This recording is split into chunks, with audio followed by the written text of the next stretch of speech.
Assalamualaikum warahmatullahi wabarakatuh. Kita lanjut di pembahasan tentang decision tree. Apa itu decision tree? Oke, kita membahasnya nanti dari berbagai macam sumber ya. Yang pertama decision tree itu adalah salah satu algoritma machine learning yang paling sering dipakai untuk klasifikasi ataupun regresi juga ya.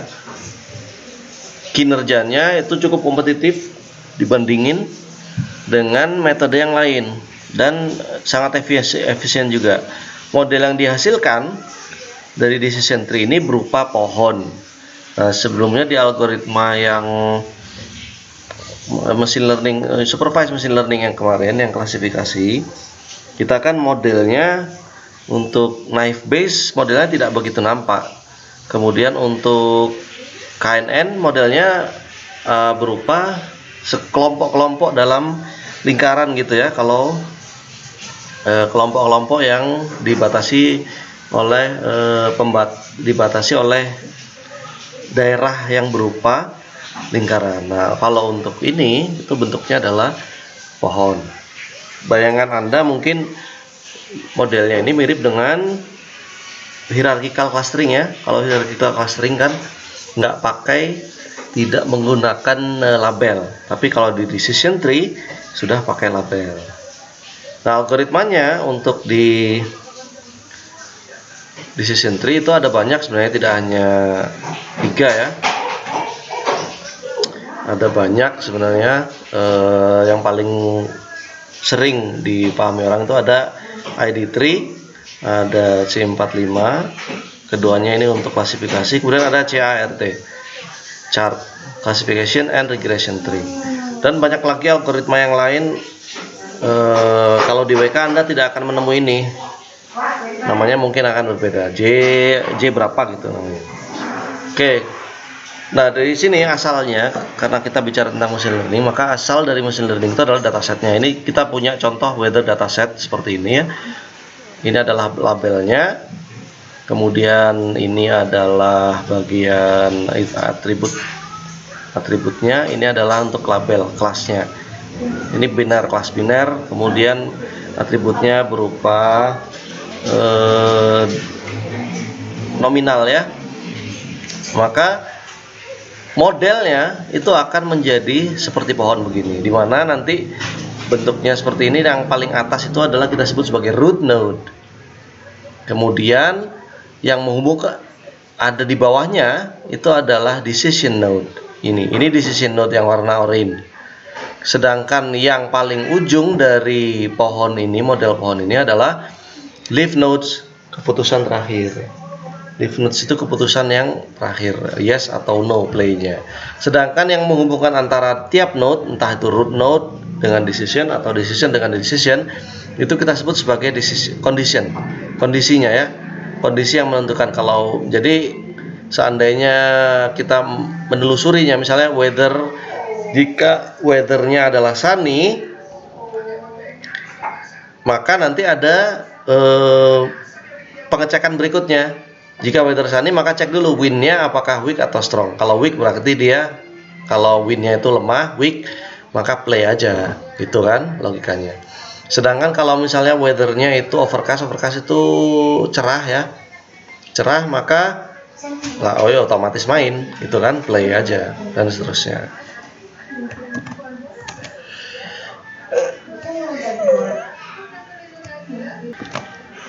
Oke, kita berlanjut ke algoritmanya. Jadi algoritma yang paling dasar itu adalah greedy divide and conquer algorithm. Itu tapi ada asumsi untuk algoritma ini bahwa atributnya harus kategorikal atau nominal dulu semuanya ya. Walaupun sebenarnya algoritma continuous dan discrete itu bisa dipakai juga pada model decision tree ini. Proses pembangunan tree-nya itu dibangun top down ya, dari atas ke bawah. Dari atas itu dari root node, kemudian di-split menjadi node-node yang berikutnya. Awalnya Nah, ini kayak awalnya itu berupa root node, kemudian dari root node dipecah. Kemudian sampelnya itu di split atau dipartisi secara rekursif berdasarkan atribut-atribut yang terpilih. Karena kalau atributnya banyak berarti harus dipilih mana atribut terbaik untuk melakukan partisinya, melakukan splittingnya. Kemudian atribut yang sudah diseleksi tadi, atributnya itu dipilih berdasarkan fungsi impurity. Salah satu contohnya adalah information gain. Impurity itu kemurnian ya. Seberapa murni sampel seberapa murni label atau kelas yang ditentukan oleh setiap nilai dari atributnya. Nah, itu ya. Nanti kita akan lihat ilustrasinya bagaimana impurity ini ya. Kemudian kondisi karena decision tree ini membangunnya itu top down, berarti ada kemungkinan splittingnya terus menerus. Maka untuk menghentikan itu supaya tidak terus menerus membangun tree-nya sampai tidak terhingga, maka harus ada stopping kriterionnya. Jadi misalnya ketika semua sampel itu berada atau setiap sampel itu sudah memiliki kelas yang sama, labelnya sama. Kemudian nggak ada atribut yang tersisa untuk partitioning. Majority class jadi leaf-nya. Ini kalau sudah nggak ada pilihan atribut ya udah berhenti. Kemudian tidak ada sampel yang tersisa. Itu caranya. Nah, algoritmanya yang pseudocode-nya algoritmanya itu seperti ini. Jadi Anda bisa pelajari sendiri bagaimana algoritmanya ini berjalan ya. Tapi yang terpenting adalah ketika membangun pohonnya, maka memilih atribut itu menjadi krusial. Pemilihan atribut ini sangat penting sekali. Jadi atribut mana yang terbaik ya, ini ya, base atribut untuk proses percabangannya. Intinya adalah goalnya atau tujuannya adalah ketika pencabangan itu mengurangi ketidakmurnian atau uncertainty, ketidakpastian dari data. Ketidakpastian itu sekecil-kecilnya ya. Ketidakpastiannya harus seminimal mungkin. Jadi subset data itu disebut sebagai murni ketika seluruh sampelnya itu memiliki label kelas yang sama. Kemudian jadi kalau di C45 itu pilih atributnya berdasarkan information gain atau gain ratio, berdasarkan information theory. Oke, coba kita lihat ini sekarang. Nih ya, kita ada dua atribut age sama own house. Oke, kira-kira dari dua atribut ini mana yang paling baik? Coba kita lihat yang age. Yang age itu ada nilainya ada 3, yang, middle, sama old. Kalau yang ternyata label yang berada pada nilai yang itu 3 dan 2, middle itu 2 dan 3, yang old ternyata 1 dan 4. Sedangkan untuk yang own house, untuk yang true false itu yes aja semuanya. Sedangkan untuk own house yang false itu no-nya mendominasi. Kira-kira mana yang terbaik ya?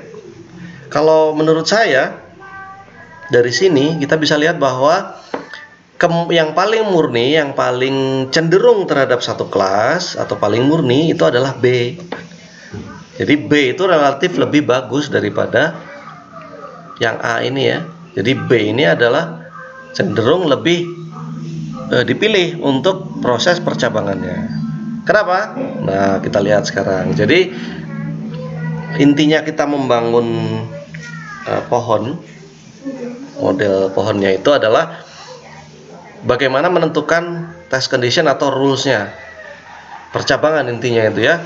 Pertama adalah ya atributnya dulu jadi caranya menentukan itu ditentukan dari tipe atributnya. Atributnya itu apakah nominal, ordinal, atau continuous. Jadi yang paling enak itu sebenarnya nominal.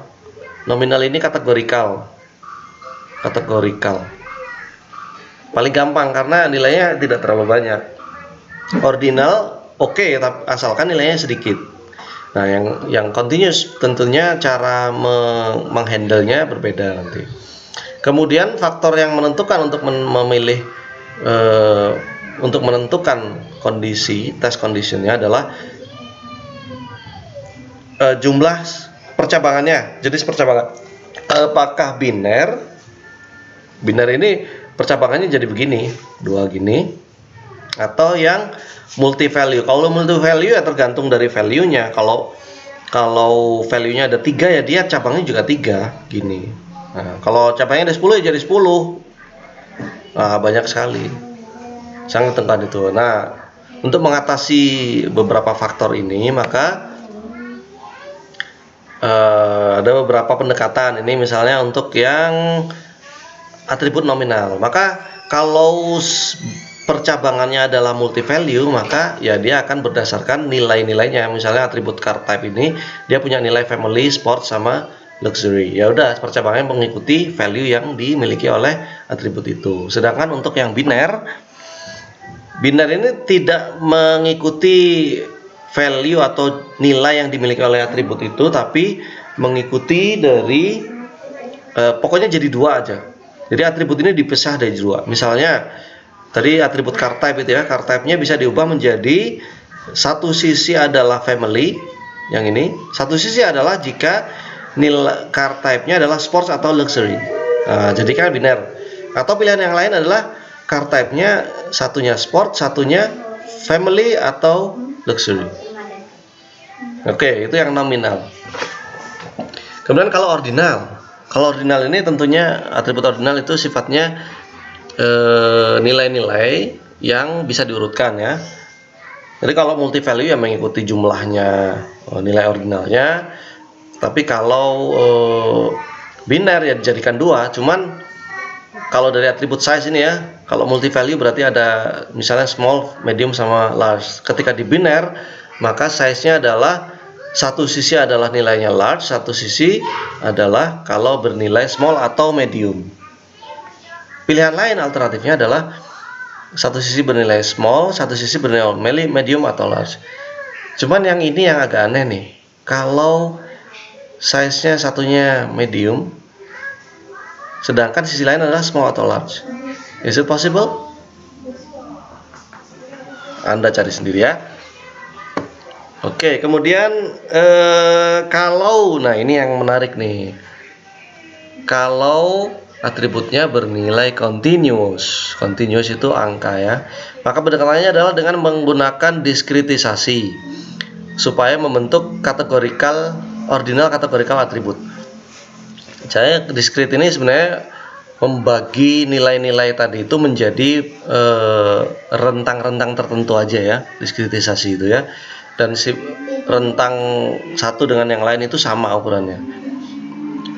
Kemudian ada lagi menggunakan binary decision. Kalau binary decision kita harus menentukan dulu thresholdnya V tertentu ya. Kalau dia nilai dari value atributnya itu kurang dari threshold tertentu, dia percabangannya ke sebelah kiri. Kalau dia lebih besar atau sama dengan dari suatu threshold, dia ke cabang yang gini misalnya. Ini kalau kurang dari V, yang ini kalau lebih besar dari. Nah, kalau yang ini itu kalau nilainya adalah lebih besar atau sama dengan dari suatu nilai thresholdnya. Cuman kalau pakai binary decision ini komputasinya jadi lebih kompleks ya. Oke, ini contohnya kalau continuous variable. Nah, lihat.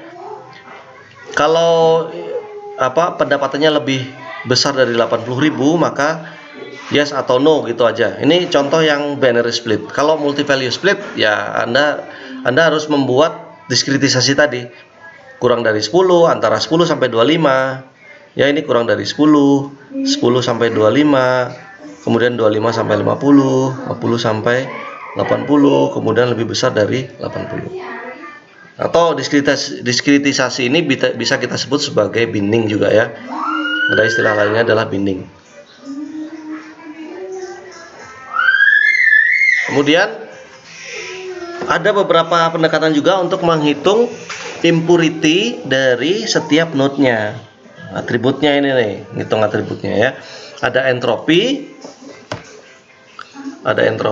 seperti ini rumusnya, minus jumlah dari semua nilai, kemudian probabilitas suatu kelas log 2 kali probabilitas itu yang entropi. Kemudian ada yang Gini index. Gini index itu rumusnya hanya 1 minus probabilitas kuadrat, jumlah dari semua probabilitas kuadrat. Kemudian ada misclassification error, itu adalah rumusnya 1 minus probabilitas yang terbesar. Jadi dari sekian nilai, maka probabilitas yang terbesar itu yang dipilih. Oke, kita coba lihat ilustrasi dari entropi ya.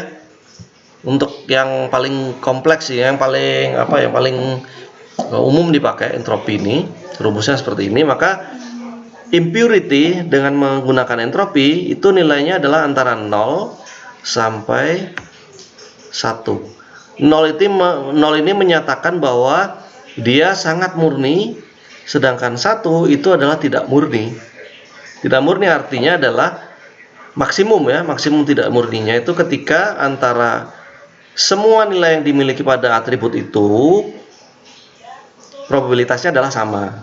Kalau nilainya cuma 2 berarti 50-50. Kalau nilai 3 berarti 33% masing-masing. Kemudian kalau entropinya itu 0, itu artinya adalah dari semua sampel yang ada itu jatuh ke satu nilai saja. Ini contohnya kalau nilainya true false, maka salah satu itu bernilai 100%, sisanya nggak ada. Semua sampel itu cuman jatuh ke satu nilai aja. Itu namanya entropi yang 0 ya, minimum.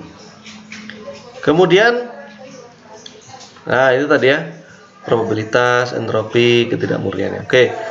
Kita lihat kasus yang contoh kasus di yang weather ini ya.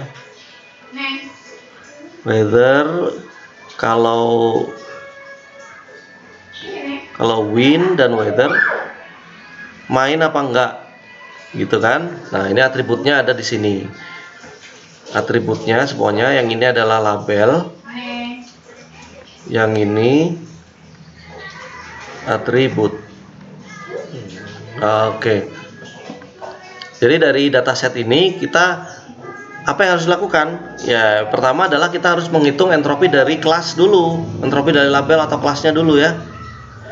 Entropi kelas setelah dihitung, ternyata cara menghitungnya itu dengan rumus yang ini. Ini kan jumlah dari semua nilai kan. Probabilitas dari yes log 2 probabilitas yes minus probabilitas no log 2 probabilitas no. Probabilitas yes itu 9:15. Maksudnya adalah 9 yes itu 1, 2, 3, 4, 5, 6, 7, 8, 9. Totalnya ini 15. Sampelnya 15 ya. Total sampel 15. Jadi 9/15 log 2 9/15. Jadi sisanya adalah yang bernilai no. Probabilitas no untuk no-nya adalah 6/15. Setelah dihitung ternyata entropi untuk labelnya adalah 0,94. Ini penting nih, 0,94 akan kita pakai terus untuk menghitung information gain berikutnya. Nah, dari sana setelah entropi kita dapatkan, maka untuk memilih atribut, maka kita harus juga menghitung entropi untuk tiap atributnya. Tadi kan entropi untuk kelas ya. Di sini entropi untuk kelas. Nah, maka ketika kita menghitung pemilihan atributnya, yang kita hitung adalah entropi setiap atributnya. Kemudian information gain ini, jadi ini adalah entropi untuk atribut I, atribut tertentu ya. Entropi pada atribut tertentu. Caranya itu sebenarnya sama dengan yang tadi, sama dengan rumus yang sudah kita tadi menghitung entropi ya. Dari entropi atribut yang kita dapat, maka kita bisa ngitung information gain yang dimiliki oleh atribut tersebut itu berapa gedenya, dengan cara mengurangkan entropi kelasnya dikurangi entropi atribut itu. Nah, jadi kalau misalnya suatu atribut A dengan value pilihan sejumlah V value bisa mempartisi D menjadi V subset D1 sampai DV ya. Bisa ada kemungkinan bahwa atribut ini menjadi root node-nya. Information gain ini nanti adalah suatu indikator untuk memilih suatu indikator untuk branching, untuk percabangan, apakah atribut tersebut bisa digunakan untuk percabangan atau tidak. Jadi indikatornya adalah atribut dengan information gain tertinggi. Itu adalah yang akan dipilih sebagai atau diprioritaskan untuk melakukan branching untuk percabangannya. Jadi dari kasus ini misalnya ya, tadi kan kita sudah menghitung, ini udah oke ya. Berikutnya kita bikin tabel lagi. Dari sini kita bikin tabel untuk menghitung entropinya. Jadi entropi untuk atribut win dan atribut weather. Ternyata yang win itu punya entropinya dihitung untuk setiap value ya, setiap value untuk value, dan yang weaknya ternyata entropinya adalah 0,65. Dari mana 0,65? Itu adalah dari rumus entropi yang sama, yang untuk kelas tadi ya, sama rumusnya, tapi ini dikhususkan pada yang ada di sini. Nah, value-value yang ada di sini. Jadi kemudian yang strong itu nilainya 1. Maka nanti information gain-nya adalah total yang ada di win ini dikurangi entropi kelas dikurangi dari information gain yang ada di sini ya. Kemudian yang weather juga sama, dia akan punya entropi yang ini untuk sunny, overcast, dan rainy-nya. Maka information gain-nya sebesar ini. Information gain untuk wind dan information gain untuk weather. Coba kita lihat yang tadi ya.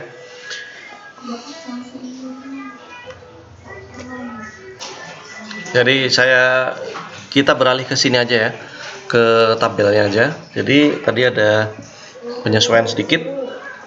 Datasetnya seperti ini. Total sampelnya itu ada 14 sampel. Entropinya kita udah dapat tadi 0,94 ya, entropi untuk kelasnya. Kemudian untuk memilih atribut, maka kita harus hitung setiap setiap atributnya dan setiap nilai dari masing-masing atributnya. Jadi ini untuk weaknya ada 6, 8, terus entropi masing-masing dihitung seperti ini.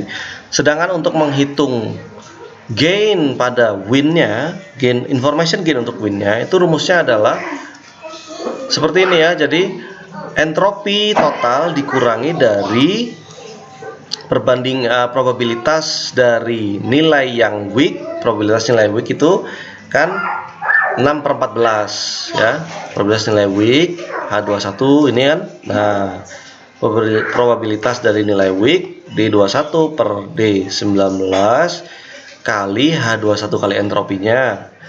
Karena ada dua nilai, berarti ditotal semuanya dulu. Probabilitas dari yang ini itu untuk yang nilai weak, kemudian probabilitas kali entropi ini ya, ini entropi kali probabilitasnya itu pada untuk nilai yang strong, yang win strongnya.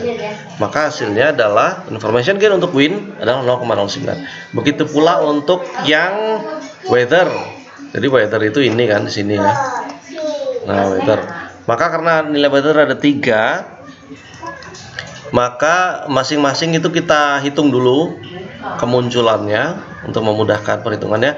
Entropinya gampang, kalau entropi kan menghitung E23 per D23, berarti kan perbandingan pada nilai sunny-nya ya, 3/5 log 3/5 log 2 3/5 itu untuk yang sunny. Kemudian untuk yang overcast itu adalah 4/4 log ini lah, 4/4. Karena apa?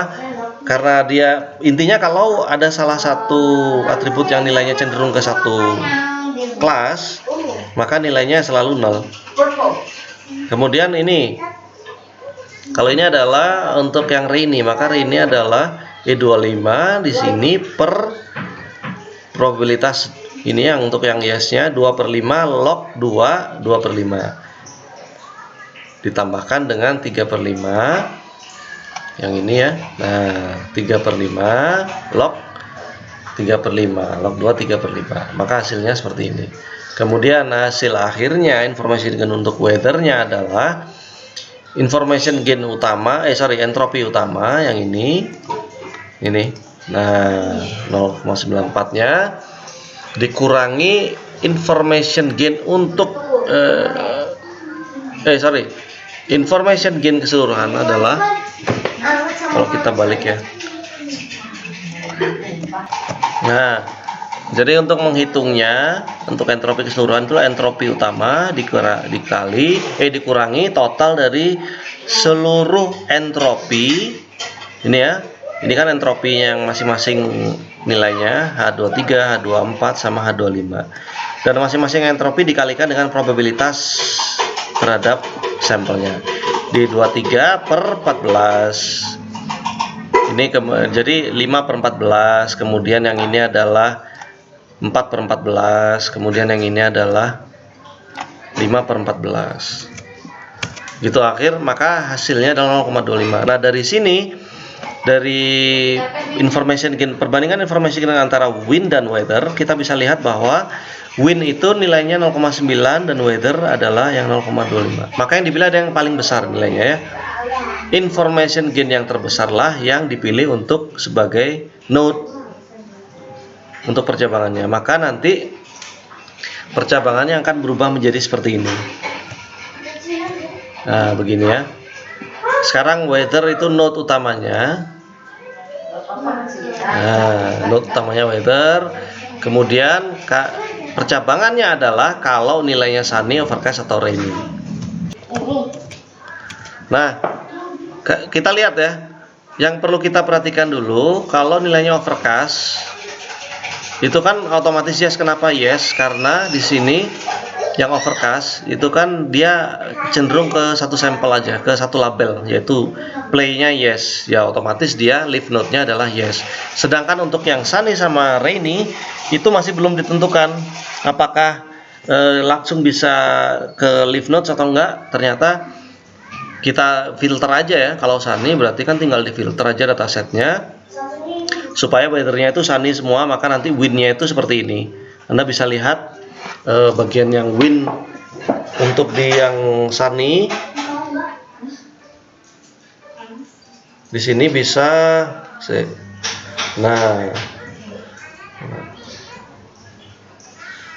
di sini strong, ada strongnya ada 5, weaknya 1. Kalau rainy ternyata weaknya ada 3, weaknya 2, strongnya ada 3. Nah, kemudian dari sini maka kita bisa menentukan apakah menghitung ya, kita bisa hitung masing-masingnya. Maka kita harus melakukan penghitungan seperti yang kita lakukan di sini. Sekarang weather tidak kita pilih lagi. Yang kita gunakan adalah wind saja yang kita hitung. Nah, jadi kita akan punya dataset yang untuk yang weathernya sunny, maka windnya seperti ini, windnya strong sama weak. Maka kita akan menghasilkan sebuah tabel yang mirip dengan yang ini, tapi hanya wind aja fokusnya. Dimana countnya untuk weaknya 1, maka entropinya 0 karena dia cenderung ke satu sampel itu hanya ke kelas yes. Sedangkan yang strongnya ada 4, ternyata semuanya ada di terbagi sama rata di yes sama no. Hasilnya seperti ini, sehingga information gain untuk yang win-nya ini udah 0,65. Tapi ini dari sini kita sudah tidak terlalu memikirkan information gain lagi karena ini adalah atribut terakhir. Jadi dari sini kita bisa pertimbangkan bahwa ketika sunny ini ya, kalau udah sunny, kemudian win-nya kalau weak, maka ya otomatis leaf-nya yes. Ini. Sedangkan satunya kalau strong ya udah untuk kelas yang satu pilihan yang berikutnya alternatifnya. Begitu pula dengan rainy, yang rainy ya. Kalau Rainy entropinya seperti ini. Ternyata dari sekian pilihan yang weak itu punya probabilitas yang sama antara yes sama no, sedangkan strong itu probabilitas untuk yes dan no-nya adalah lebih cenderung ke no yang strong. Sehingga dari sini bisa kita tentukan bahwa ketika win-nya strong untuk yang Rainy, notes yang Rainy, kalau win-nya strong maka ya no. Sedangkan kalau weak ya otomatis yes. Itu alternatif pilihan label yang satunya lagi. Jadi begitu cara menghitung untuk menghitung cara perhitungan supaya model tree-nya itu bisa dibangun. Jadi ini nih ilustrasinya ya, yang kita dapat tadi. Weak sama strongnya udah dapet, tree-nya seperti ini. Maka implementasi model yang kita punya menjadi kode itu seperti ini. Jadi kalau weather-nya itu sunny, if weather is sunny, maka kita modelnya itu diimplementasikan menjadi if bersarang. Nah ini ya, kalau weather sunny, maka di dalam weather sunny ini kalau wind-nya weak dia play, kalau enggak jadi enggak main. Tapi kalau weather-nya rainy, wind-nya weak berarti play, kalau enggak ya no. Sedangkan kalau overcast, ini yang else ini, maka ya play yes. Jadi begitu cara menerapkan model tree kita itu ke dalam program untuk di aplikasinya itu dengan berupa conditional branching atau percabangan ya, entah menggunakan switch case ataupun if ya, seleksi bersarang. Oke, itu sekian dari saya tentang decision tree. Semoga Anda punya pemahaman tentang decision tree-nya. Di implementasi decision tree ini kalau sudah di machine learning nanti Anda tinggal pilih algoritma toolsnya apa, maka modelnya akan keluar, akan berupa kalau di WK itu bisa keluar sebagai rules, bisa berupa rules. Kalau di Python bisa berupa tree juga, kelihatan tree-nya. Terus kalau implementasi tinggal, jadi kalau di Python tree-nya tinggal diterapkan, kita bikin rules-nya ya. Terus dan software yang lain tentunya ada mengkonversi dari model tree-nya menjadi kode-kode program sesuai dengan program aplikasi yang kita buat. Gitu ya, terima kasih. Wassalamualaikum warahmatullahi wabarakatuh.